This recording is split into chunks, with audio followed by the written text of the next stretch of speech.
Hey everyone, welcome back to bageltcg. Today we're going to be looking at how the current meta is after 3 weekends of ProQuest. I've had a great time and I hope you've all had a great time attending to the ProQuest in your area. I was lucky enough on Saturday, so a few days ago, to win my local ProQuest.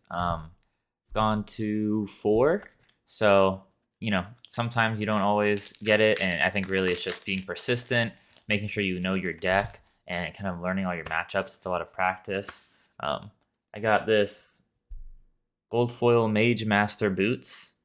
May or not be selling it. Not sure. Probably. Gotta fund my trip to the Pro Tour now. So far, I think some of you know after my video with Calvin last time that I'm on the team Galaxy Gaming, which is based in Jacksonville, Florida. We have 8 members so that we can do like in-house draft testing and stuff. And it's just a nice number of members to have for a team. And so far, we've qualified half the team. So we have 4 of us going to the Pro Tour, which I'd say is pretty amazing for a team on the first ever Pro Tour for a game. So having a great time so far. A few of my teammates are going to this last weekend. I'm taking a break, kind of just taking a break for a week or two, spending some time with family. They're also going to the calling in Indianapolis, and I will not be there either. But if you see anyone in like jerseys that say Galaxy Gaming, they're purple and black, come give us a shout. All the guys on the team are super nice. Anyways, let's get into the tier list. I just want to kind of explain the tiers here a little. So as we go in, I think we all know tier 1 is going to be Starvo. Bravo, star of the show. He's without a doubt the best hero. And I kind of think tier 1 basically is heroes that beat the entire field, except maybe have like 1 counter or sometimes 2 counters that they're worried about, right? So I think Bravo, star of the show, Starvo needs some bans, needs some erratas or something. I personally don't think he has a bad matchup right now. I think his lowest win rate is 50%, which is the mirror match, because a Starvo will always win there, so it's a 50-50. I think he beats consistently every other deck in the format, which I think is a little toxic. I know my last video, or one of the last videos, was about Prism beating Starvo, and I do think Prism at that time had a really good Starvo matchup. Calvin had a really great day against Starvo, and it felt good. But my team spent the entire week trying to fix that matchup and trying to learn it. And then in my finals on Saturday, my quarterfinals was against Prism, my semifinals was against Prism, and my finals was against Prism. And I beat Prism 3 times in a row while on Starvo because we just put in the work, we put in the time. I practiced a lot. I have great Prisms on my team like Calvin. And we just put in the hours to make sure we knew how to play that matchup. And now I think me and a lot of other people are realizing that Prism's not a bad matchup. I mean, maybe it's a 50-50 sometimes. I'm only really worried if the Prism goes first and plays 2 auras. Outside of that, you're pretty comfortable coming in for 9 dominate and then Winter's Wailing their aura. Just doing that over and over, and it's a good bit of pressure, and they never have auras out, right? So I think it's in a great spot. And I think it's one of only 2 tier 1 decks. I think the other one's Chain. I think Chain is actually the only other hero that I'm ever worried about playing against on Starvo. Because of how Carrion Husk works, it kind of lets them prevent an entire turn of your damage outside of the Winter's Wail, and they don't care too much about the Frostbite. Obviously, it hurts them a little, but not significantly. They play a good bit of blues. So I think it's I think it's probably your only other 50-50, and you really need to use your Awakenings well and make sure that when they carry on Husk you, usually when they carry on Husk you, they're going to be hitting you back harder than you could hit them that turn, and you're going to go to lower life total. So then you need to make sure you have your Awakening set up to kind of swing the tempo back. But yeah, I think it's the only other deck that I'm worried about when I'm on Starvo. And I think Chain's in a great spot right now. Carrion Husk, like I said, really carries him a lot of the time through that Starvo matchup. And I think the best 4 decks are still Starvo, Chain, Viserai, and Prism. And I think Chain has a good matchup into Prism and Viserai as well. So I think he's in a great spot. And if you don't want to be on Starvo, I understand not everyone loves playing that deck, and playing a lottery deck is not the most enjoyable thing. And I think he's probably not going to be around much longer. I think after the calling, they have a banned and restricted announcement after the calling, and that's probably when he's going to get banned or errated. I think they should just get rid of the go again on his hero ability, and then I think he'd be fine. I think to go against too good, right? Because you can come in with an Oakenold for 11 dominate and then Winter's Whale, and that's kind of frustrating for a lot of people. So it would certainly help Prism's matchup. But I'm gonna put tier 2 here. So I think these are the two tier 1 heroes. I think neither of these heroes lose to anything consistently other than maybe each other, and then some other like lower tier decks. But I think these are kind of the best heroes right now. And I'm really happy with being on either of these heroes. I think they're in a great spot. I think the top of tier 2 is Viserai. I think Viserai has plenty of game into both of these heroes. He can go OTK into Starvo and win that sometimes. And he has game into Chain as well. He can try to race him, and he's able to race really well right now. And I think Viserai's in a great spot. I just think unfortunately Starvo. So I think Starvo is so disruptive and puts out so much damage that if you just get like 3 or 4 crushes off on a row against Viserai, they just die, and there's not much they can do about it. I'm not too worried about the matchup while I'm on Starvo there, and Chain can also race Viserai pretty well. So Viserai is kind of, I think if Starvo eats an errata, I think Viserai probably moves up to being like the best deck, because he has decent game into Chain, and he has kind of a better matchup spread overall. But I think right now I'll put him at the top of tier 2, but he's kind of like in the between, right? He's like tier like 1.5.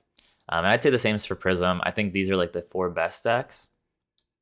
And I think, unfortunately, Prism kind of loses to all 3 of these other decks, which is why I have her right here. But I think she beats a lot of the rest of the field, and I think her double aura plan's really, really strong. And I think she's in a great spot. So still would recommend picking up Prism just to learn her, but I think you should be on these 2 heroes or maybe this hero. But I think Prism's in a fine spot. And if your STARVO opponents aren't very good, you'll still eat them for breakfast, right? So I think you're in a fine spot there.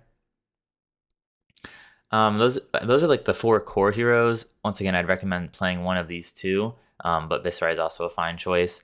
After that, I think it kind of gets a little muddy. I'll kind of talk about the other 3 heroes that I think are, I guess 4 heroes. I think all 4 of these heroes are kind of make up the rest of the good heroes right now. I think Dorinthia Axes is in a really good spot. Maybe Lexi not as much. I think it just hasn't put up the results that we've been looking for. But I think Briar can still do some solid stuff. Channel Mountain Heroic is still a nutty card.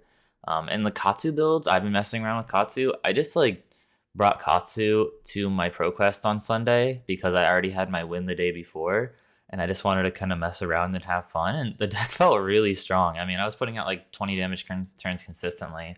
The problem is Starvo can just disrupt him, and then he falls over.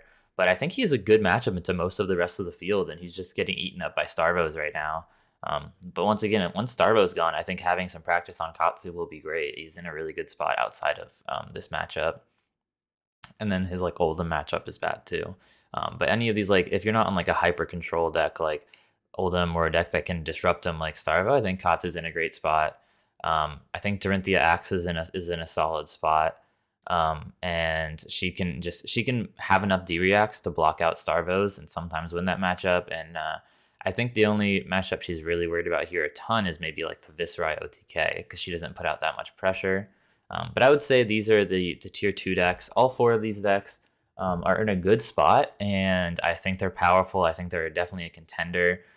If Starvo wasn't so dominant, I think the meta would be pretty healthy. And like, if Starvo gets banned, I think the meta looks like this as the top decks. Like pretty healthy. Any of these are good choices.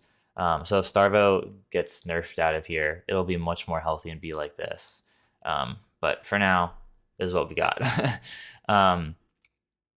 So I think those are the other ones. After that is kind of where the field just becomes weaker decks. After that, it kind of like once I said, it gets a little complicated. Like I think these decks are maybe all fine. Like all of these decks are kind of just playable still. Like these decks are bad though compared to the other ones. I say playable, but I mean playable in the sense that you can put the deck down on the table and register for an event. But I really wouldn't recommend being on any of these decks right now. Any of these heroes. Obviously, if they're a pet deck and you really enjoy them, sometimes you can still high roll an event. I mean, on Rhinar, you can literally high roll an event, and you can still have a good time on any of these heroes. but I wouldn't really recommend playing any of them. I don't even quite know what order to put them in because I just think the meta is so polarized right now with such a powerful hero being on top that these heroes just look like garbage to me. When you look at Starvo and then you look at them, it's just night and day in terms of power level. So I really don't know where to put these in the terms of like tier 3 or 4. If I was gonna like guess, I usually do something like this. But Ranger got some nice cards, so maybe something like that. And Bolton's struggling with a lot of the disruption right now, so maybe like that. Um, so I guess I'll leave these tiers like this. But really, I just think picking any of these heroes for an event is kind of a mistake right now. Unless you're just having, I mean, if you're going for a good time or if it's like an armory, there's no problem. But if you're trying to top 8 or get first place at a calling, yeah, I mean, I would pick one of these 2 heroes, probably Starvo, Chain if you like playing Rune Blades and don't want to play Starvo. And then if you want to make it a little harder mode for yourself, play Viscerai or Prism. My team's going to be doing a lot more practice and make sure we know the Prism matchup. Make sure we have that down. Make sure we have the Viscerai. You know, we have to learn these 4 matchups. I don't really know if you need to practice against any of the other decks right now if you're trying to practice. But I'd say definitely make sure you have, you know, those 4 decks matchups down. And then there is a controlling version of Starvo that's been kind of popularized by Cale McCreath, who is the kind of infamous, you know, Bravo showstopper player. And that deck is interesting. The event I went to Sunday had 2 in the top 4. They actually mirror matched in the top 4. And Rob Seigel was on one of them. So I think that deck's interesting, and I think it has potential to kind of be the mirror breaker. So it can block really well compared to a regular Starvo, and then kind of second cycle into its power. So I think Control Starvo is an option as well. If I could put 2 Starvos here, it'd be regular kind of lottery casino Starvo, and then Control Starvo as well right after. But that deck does have a worse matchup into Prism and Viscerai, but it has a better matchup into itself. So that's kind of the toxic cycle we're in right now. This is where I would put the meta. Hopefully going to have some more videos out soon. I don't want to do another deck list on Starvo.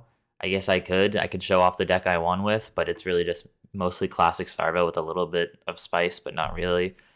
Just kind of rolling the lottery over and over. Maybe I'll do a Katsu deck tech. The Katsu deck is this really fun Belittle Katsu package, so I could do that. And if you guys are interested in any other deck, let me know. I have some really good players on my team with Chain and Viscerai as well that we could talk to.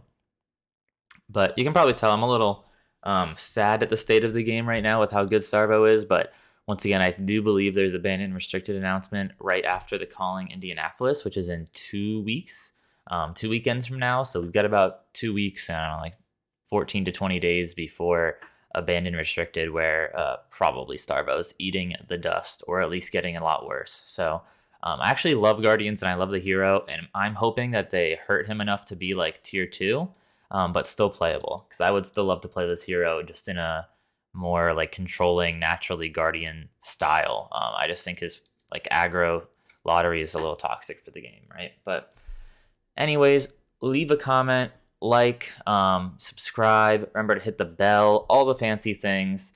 Let me know how depressed you are about the meta, or if you have any spice to kind of attack it. And let me know how you feel about Flesh and Blood right now. What are you guys doing? How has your pro quest been? I was really happy to secure a win. Worked pretty hard with all the practice with my team a few times a week, and going to a lot of these pro quests, really grinding them. And hoping to take some time just to reset. For anyone that's in school, hope you have a nice spring break that's coming up as well. And yeah, thanks for watching, guys. I'll see you next time.